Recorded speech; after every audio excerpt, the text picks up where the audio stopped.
Welcome to this explainer.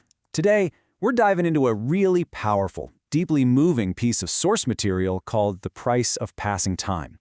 We're going to break down a concept that's absolutely foundational to our daily existence, yet somehow almost universally ignored.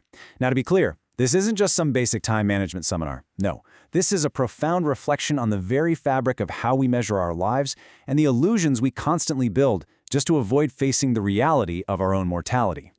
So, what if I told you that you only had 24 hours left to live? If I just dropped that on you right now, your immediate reaction would probably be to brush it off, right? You might even laugh and say, well, I get a new 24 hours every single day, so what's the big deal? But that automatic autopilot response is exactly the illusion this text wants to shatter. Because the truth is, those repeating 24 hours aren't just a tiny slice of your life. They are your actual life happening right in front of you. Section 1. 24 Ghante Ka Sach, the reality of 24 hours. Let's actually pause for a second and let that opening question really sink in. We all kind of walk around in this grand illusion, right? We laugh off the whole 24-hour cycle like it's some infinite, bottomless resource. But the truth cuts right to the chase. Those 24 hours are your entire life. They're just on a constant, relentless loop, day after day, week after week, until one day, the loop just stops, and it stops completely. Okay, let's move on to Section 2, Waqt Wapas Nahi Aata, the irreversible loss. Now here's where the reality check truly hits you. There's a massive, unarguable contrast between what we can get back and what's just gone forever. Think about it. If you lose your money, your wealth, or your business takes a hit, sure, it's really tough. But with hard work, you can literally earn it back.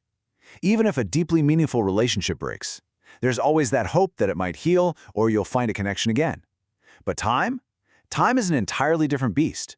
The text makes it unequivocally clear. Not a single solitary second of time can ever return.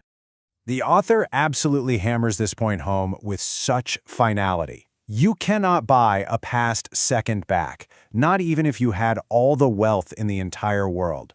You can't retrieve a wasted morning through desperate prayers. And you certainly can't bring back yesterday by making solemn vows about how good you're going to be tomorrow. Once a moment ticks by, it's a permanent, irreversible loss. And this brilliantly illustrates our next point. Section 3, Kal Ek Dhoka Hai, the trap of tomorrow. So, this brings us to the ultimate deception of the human experience, the comforting little lie we all willingly tell ourselves every single day. How often do you catch yourself saying, "Oh, I'll just do it tomorrow"? We push our dreams, our apologies, our real lives to a date that literally doesn't exist yet. The text forces us to shake off our complacency by asking a hard question. Who actually gave you the guarantee of tomorrow? The chilling reality highlighted here is that tomorrow is never promised. So many people who are lying in hospital beds today, facing their final moments, once casually thought they would start truly living their lives tomorrow.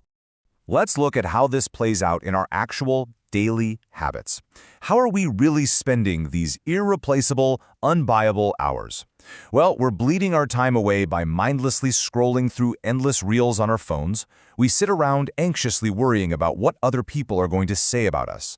Or, man, perhaps most tragically of all, we exhaust our energy trying to please people who honestly don't even want to see us happy in the first place. We're trading our one finite life for mindless, empty distractions.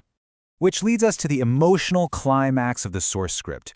Jo insan waqt ki qadar nahi karta, waqt bhi uski qadar nahi karta. Translated into English, this incredibly powerful quote simply means, if a person does not value time, time will not value them. Seriously, let that marinate for a second. Time doesn't throw a tantrum when you ignore it. It doesn't slam the door or make a loud noise when it leaves.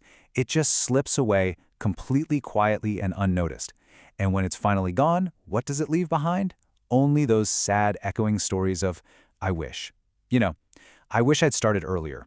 I wish I hadn't cared so much about what others thought. So the crucial point is right here in Section 4, Aaj Se Faisla Karo, the ultimate resolution. So what do we actually do with all this heavy realization? Well, it's time to pivot away from regret and move toward immediate, tangible action. The mandate here is clear. Live today as if it were your absolute last day. Step 1. If you owe someone an apology, do not sit around waiting for the perfect moment. Apologize right now. Step 2. If you love someone, tell them today. Don't wait for a birthday or some holiday that might never even arrive. And step 3, if there's something you've been wanting to learn or a project you want to kick off, begin today, right now, because time simply passes and it waits for absolutely no one. And that brings us to the conclusion of this explainer, leaving us with a definitive wake-up call from the original text. Waqt ki qadar karo, warna waqt tumhari qadar khatam kar dega. Value your time, otherwise time will completely erase your value. The 24 hours you have today aren't just another day to mindlessly kill, they are the only life you have happening at this exact moment. So the final question I want to leave you with is this. Knowing that the clock is always ticking and that tomorrow is just an illusion, what are you going to do with the rest of your 24 hours today?